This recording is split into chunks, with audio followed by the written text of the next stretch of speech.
In today's video, we're going to talk about how to build architectural website. We're first going to cover why you need an architectural website, and then secondly, we're going to talk about how to go about building one. Hi guys, welcome back to this channel. My name is Alex. I'm an architect in London, and on this channel we'll cover everything to do with the architectural design process.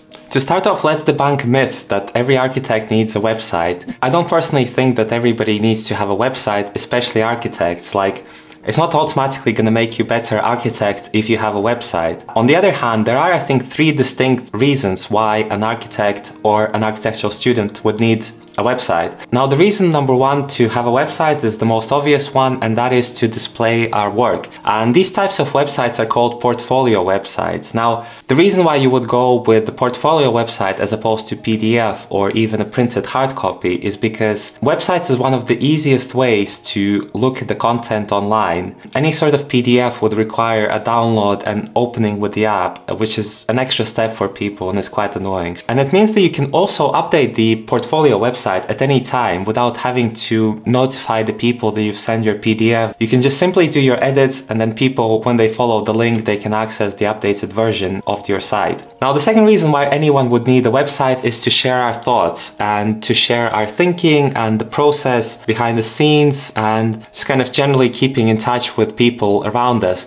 And these are the type of websites that are called blogs. Blogging is a great way to keep in touch with the target audience that you have, or it's a way to share your thoughts unobstructedly and without a need to filter. And the third reason why to have a website for architects is the freelancing. Now, freelancing can be anything from photography, drawing, writing, and even providing architectural services. And the way that freelancing websites are set up are very much similar to the way that the portfolio websites are set up, with the exception that there is usually an agenda behind those websites to make sure that the services or products are sold effectively. Okay, so now that we covered why we would need a website, let's have a look into how to go about and build one. Now, good news is that these days there's quite a lot of tools online available to build a website. So the first website builder on our list is the Squarespace. Now, Squarespace is probably the most well-known and easiest to use website builders there is. It's heavily advertised for creatives. The benefits of using Squarespace is that it comes with over 100 unique templates that have been each individually crafted to be the best version possible. So they work great on laptop, tablet, phone, and the Squarespace is also a drag and drop type of website where every operation is performed without any requirements for code or advanced knowledge in,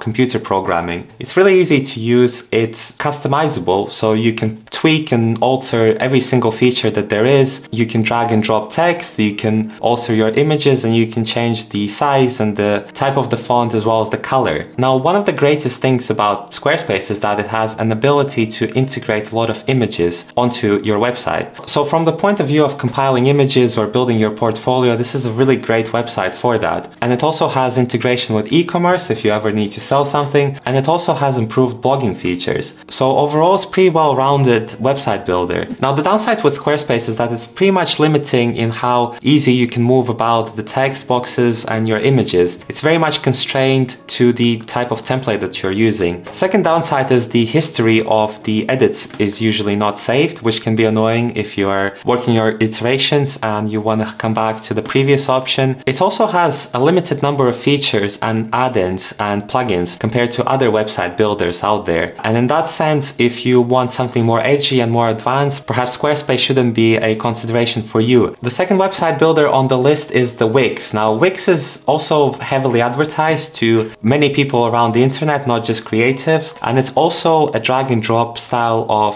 website builder similar to Squarespace. And unlike Squarespace, it is unconstrained website builder, which means that you can drag and drop your text or images at any place on your website without having to worry about how the program is going to constrain it relative to other bits on the website. It has one of the biggest collection of templates there are of any website builder. And another point is that it has loads and loads of templates and add-ons. So it is really versatile in how you can adjust and how far you can push the functionality of that website. Cons of using Wix is that it's a touch harder to use than Squarespace. It's not as intuitive. It also has an overwhelming amount of different plugins. If you are not used to or have no experience in building websites, then you might be overwhelmed by those. And the problem with the drag and drop unstructured structured editor is that sometimes the way that the website is appearing on a tablet or on a computer might not be the way that it's updated on your phone. So that's just a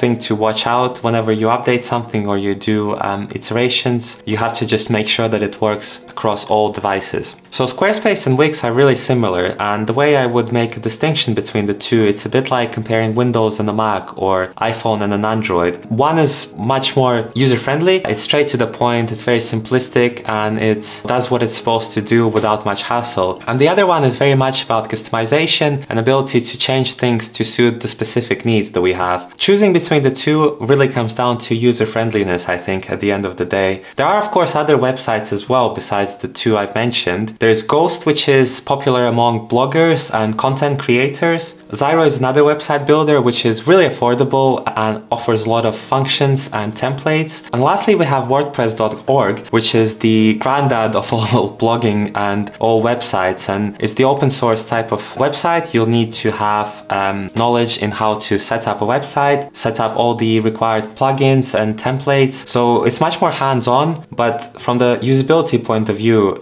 and the amount of feature that it offers, there's no limit. So now that we have covered the website builders, the other things to note is that any website will need a domain name. So things like Google Domains or Namecheap.com would be quite good solutions for that. Each of these websites that I mentioned have their own domain kind of purchasing options, but really for flexibility, you kind of want to keep your domain separate from the hosting service that you're using. The other thing is also to get a professional looking email. It's always good to have an email that has the same ending as the website because it just looks a bit more professional. If you like this video, check out this other video on how Bjarke Ingels have become a self-promotional guru on the internet and in the architectural world. I talk about different strategies and methods he used to self-promote and to become a well-known icon in the world of design that he is today. So I encourage you to check that video out, and I'll see you in the next one.